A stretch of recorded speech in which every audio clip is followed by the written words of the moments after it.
deles assistir, como disse o Holliday. E ontem, a CPI do crime organizado ordenou a quebra de sigilo do fundo Arlim, que foi usado para comprar o resort Itaiaia do Dias Toffoli, ministro do STF, e os seus irmãos e um primo.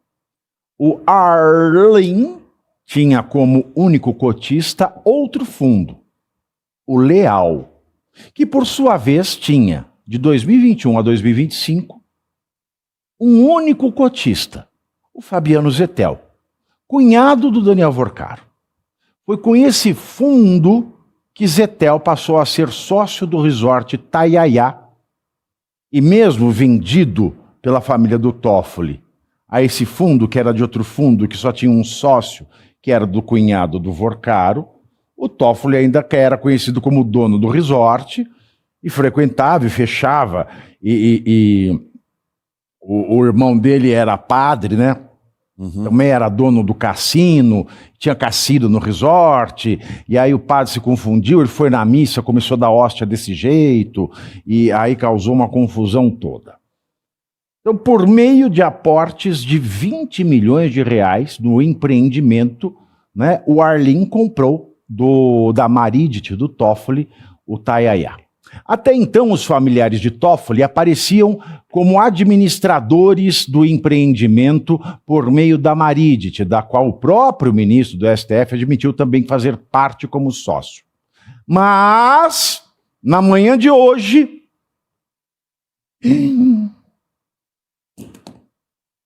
Gilmar Mendes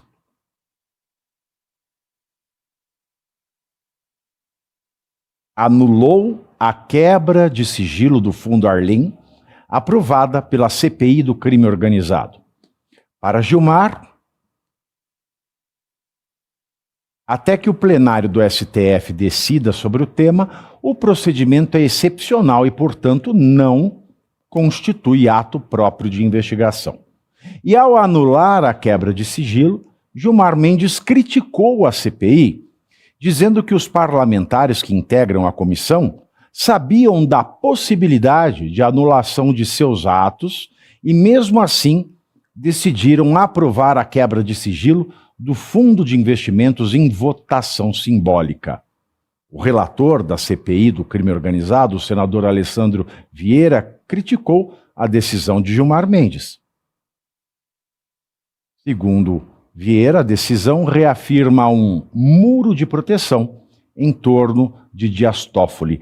Aspas, ação articulada por alguns ministros com o objetivo expresso de travar investigações e garantir a impunidade de poderosos. Fecho aspas. Caivão, antes de eu passar, eu tenho alguma reflexão a fazer aqui. Uma delas eu já trouxe ontem, no programa de ontem. Quando o Alexandre de Moraes, desenfreadamente, calou a boca de milhares de cidadãos brasileiros, amordaçou a imprensa, em especial a não tradicional, a não prostituída.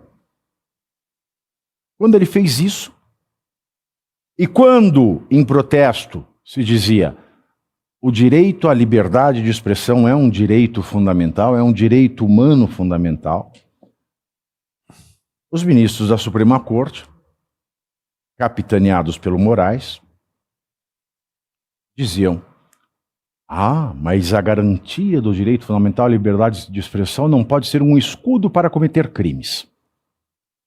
Hoje nós tratamos do direito do sigilo fiscal, do sigilo bancário, que é um direito fundamental da pessoa. Mas é um direito que decorre da liberdade da pessoa empregar os seus recursos, da liberdade que essa pessoa tem do julgo das outras pessoas, da liberdade que ela tem de dizer ou não aquilo que ela possui. O sigilo decorre da liberdade, já a liberdade não decorre do sigilo. Mas no STF, ninguém diz nesse momento que mas a garantia do sigilo bancário e fiscal não pode servir como escudo para cometimento de crimes. Porque se o STF falou tanto tempo que a liberdade de expressão ela foi tão massacrada no Brasil porque ela não pode servir de escudo para o cometimento de crimes, quando não se deixa fazer a mesma coisa com o sigilo bancário e fiscal, o recado que o STF me dá é proteger o sigilo bancário e fiscal dos meus colegas é proteger um escudo para que nós possamos cometer crimes. Esse é o recado. Então, para mim, isso é uma confissão de que vocês no STF estão cometendo crimes à torto e à direito, mais à torto do que à direito, nada de direito, muito à torto. Vocês estão cometendo crimes atrás de crimes e estão usando o direito, a garantia fundamental do sigilo fiscal e bancário para cometer seus crimes. Esse é o ponto 1. O ponto 2. Quando o Alexandre de Moraes é elogiado pelo decano da corte, o ministro Gilmar, que reiteradamente elogia as condutas, todas elas do Alexandre de Moraes, Mussolini da Moca, e quando ele aponta o dedo para o parlamento brasileiro, que na verdade é o parlamento, porque a gente tem Câmara das Deputinhas e senador parlamentar. É tudo um bando de bosta. E ai de quem for reeleito. Aliás, ai do povo que reeleger esse bando de porcaria. E ninguém serve para bosta nenhuma. Ninguém. Quando o Alexandre de Moraes, que é elogiado pelo Gilmar Mendes, continua sendo elogiado pelo Gilmar Mendes, uma vez que ele vem e aponta o dedo para o parlamento e diz: o inquérito tem que ser determinado, não pode ser uma coisa assim, em casa da mãe Joana, entra qualquer coisa. O inquérito da Comissão Parlamentar de Inquérito tem que ter um tema, um objeto determinado.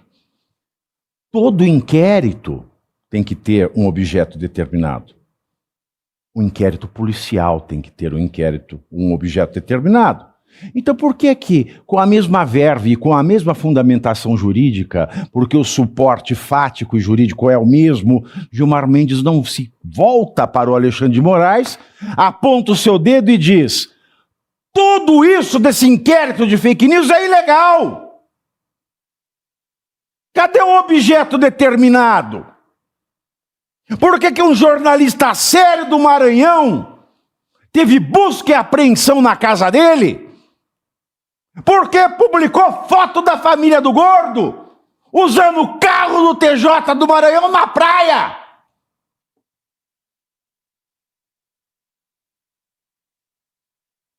Ai, inquérito da fake news. Era mais acertado acusá-lo de importunação à baleia, como fizeram com o Bolsonaro. Agora, inquérito de fake news? E tem mais. Vai para a imprensa e mente o Alexandre de Moraes, fala: não, ele cometeu crime de perseguição. Mas se foi crime de perseguição, cabia ao Flávio Dino ir à polícia do Maranhão e isso tramitar com a polícia do estado do Maranhão e ser garantido dentro dos direitos da investigação por um juiz de primeira instância do estado do Maranhão, porque o foro privilegiado é para quem é réu, não para quem é autor. Isso não aconteceu porque o Alexandre de Moraes, mentiroso, colocou ele no inquérito das fake news. E como inquérito, não tem objeto determinado, porque ele já pediu de tudo ali. Se bobear, ele pediu até exame obstetrício da Erika Hilton. Porque ele pediu de tudo nesse inquérito. Mas aí, no Alexandre de Moraes, não tem esse negócio de objeto. Ai, não se sabe que é ilegal. Por que o inquérito do parlamento não pode pedir o que quiser e o inquérito do Alexandre pode pedir tudo? Porque está errado. Porque vocês estão se protegendo. E mais uma vez reforça a tese de que essa insistência do sigilo como garantia fundamental é para vocês cometerem crimes. Não sei quais. Porque o direito ao sigilo bancário e fiscal não serve como escudo para cometer crimes. Veja que eu estou me valendo do mesmo argumento que vocês usam para falar da liberdade de expressão. E por fim, o Gilmar, ele anulou a quebra de sigilo da Arlim, que é um fundo. Um fundo é uma empresa, uma companhia, uma pessoa jurídica. É uma pessoa moral, não uma pessoa natural, como nós, pessoas físicas. Arlim, que tinha como dona uma outra pessoa jurídica. E ele deu para essa empresa o que ele deu para a empresa dos Toffoli. Foi um habeas corpus. Habeas corpus. Habeas corpus é, né? Tome, liberte-se. O corpo humano, a liberdade humana, a locomoção humana. Empresas não andam por aí de patinete. Empresas não fazem jogging. Empresas não dançam ragatanga. O ser humano, sim. Quando o ser humano está preso, não pode se locomover, o habeas corpus serve para libertá-lo, para que ele se locomova. Tanto é que nunca se ouviu falar no Brasil. Já tinha se ouvido falar, um debate, é claro, lá no Superior Tribunal de Justiça, STJ, de habeas corpus para a empresa em caso de crime ambiental. Mas nós não estamos falando de crime ambiental, nós estamos falando de crime organizado. Fora dessa seara, nunca se ouviu falar, nunca teve passagem no Brasil, habeas corpus para pessoa jurídica, para empresa.